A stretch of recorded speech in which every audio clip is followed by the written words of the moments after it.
Hey, what's going on? You know who it is. You know what it is. All right, you guys, peep game. You know, at the end of the day, man, some of these people on here, like I told you, I ain't saying no names, and I'm not, but I'm just keeping it in retrospective. I'm just keeping it 100.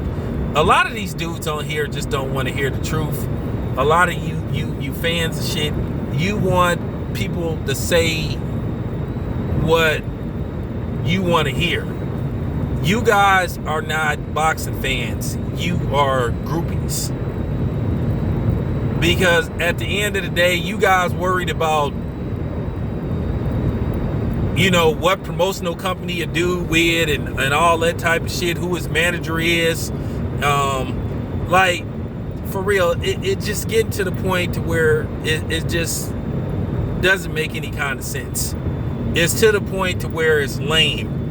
To where you dudes are acting like you own certain promoters and managers and fighters' payrolls and shit.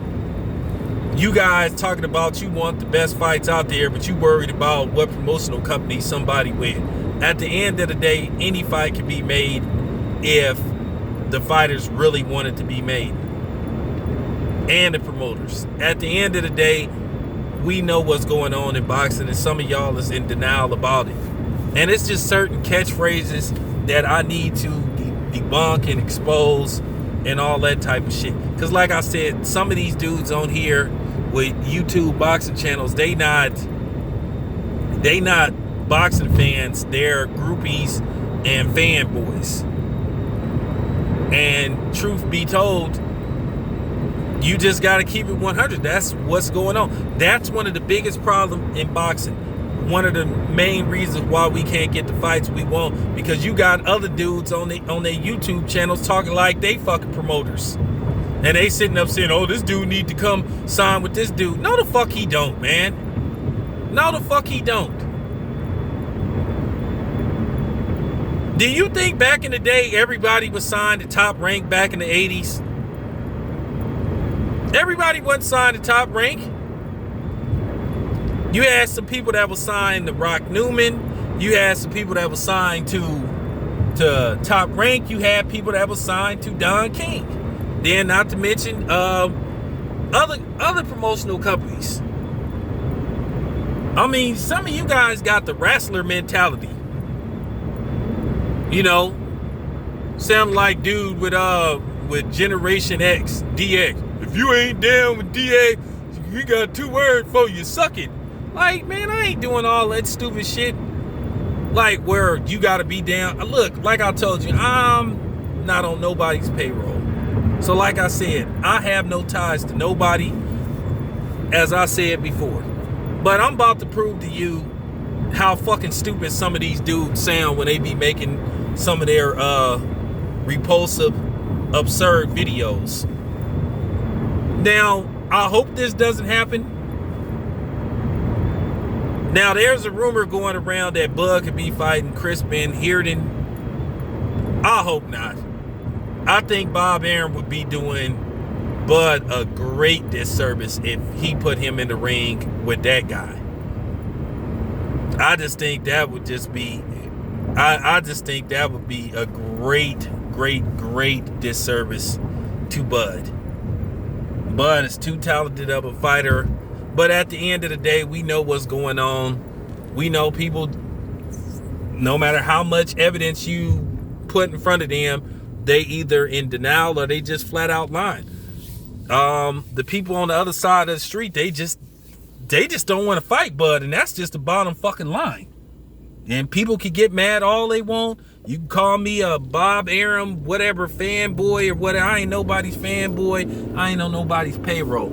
I'm just calling the shit like right down the middle and just being objective. But I just want to tell you guys to watch out for some of these ridiculous phrases that some of these dudes on here be coming up with. And this is how they expose themselves as being groupies instead of boxing fans. Okay? First of all, watch out for this catchphrase. Anybody that sit up there and say somebody is somebody's leftover, they pretty much sound fucking stupid. There's no such thing as somebody's leftover in boxing. That sounds fucking ridiculous. It is very rare that a fighter go his whole career without losing a fight or two, or even three. The average Hall of Fame boxer loses at least 4 to 5 times. You know? So when you hear somebody say somebody is a leftover, they sound fucking ridiculous. You know, at the end of the day, you guys, I gotta admit, because I'm calling myself out. I used to be like that. When I used to be like a diehard Floyd Mayweather fan, you know, back in the day, Floyd couldn't do no wrong in my eyes. You know what I'm saying? Until he pulled that all lives matter shit, until I started seeing what type of dude Floyd Mayweather really was. So I'm guilty of that. So I'm calling myself out. If I can call myself out, then I definitely could call other people out. Because a lot of these dudes on here is full of shit. They fucking groupies. You know, I done heard a few people saying that ridiculous shit. Oh, so-and-so is you know, and I hope Bud don't fight that dude. I'm serious. I hope he don't fight Van Deeren or whatever his name is. I interviewed that dude. He's a all right dude. But when you refer to somebody as a leftover to another fighter, you sound fucking stupid, and you are basically telling on yourself. You really showing your fanboy and your groupieism. Okay, so if Chris Van Deeren is a Errol Spence leftover, so I guess Sean Porter is a Kell Brook leftover. And Kell Brook is a Triple G leftover. And Lamont Peterson is a Tim Bradley leftover. You see how that sound? So I'm just keeping it 100. Real talk.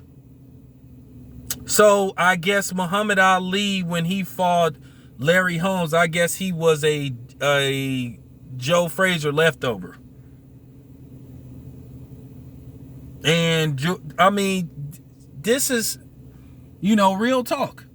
So when Oscar fought Floyd Mayweather, he was a Felix Trinidad leftover.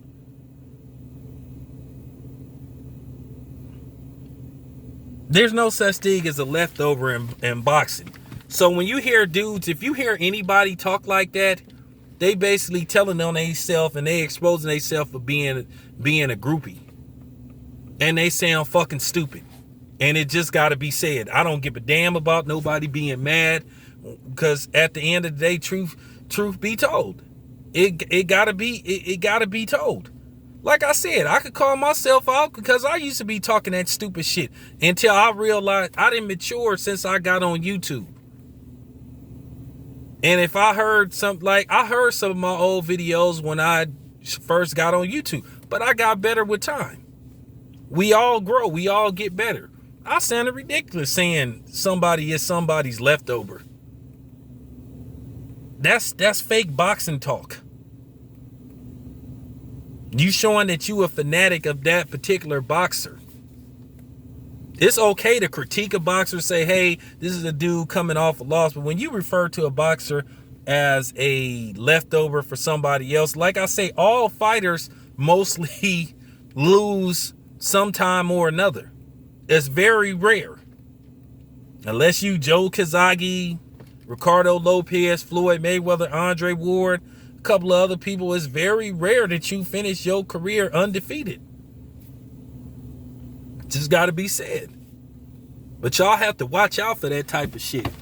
But when you hear people saying that shit, for real, anybody that say somebody, and this for anybody that's listening to this video, don't matter what color you are, if you hear anybody saying that another fighter is somebody's leftover, they exposing themselves as a fight groupie.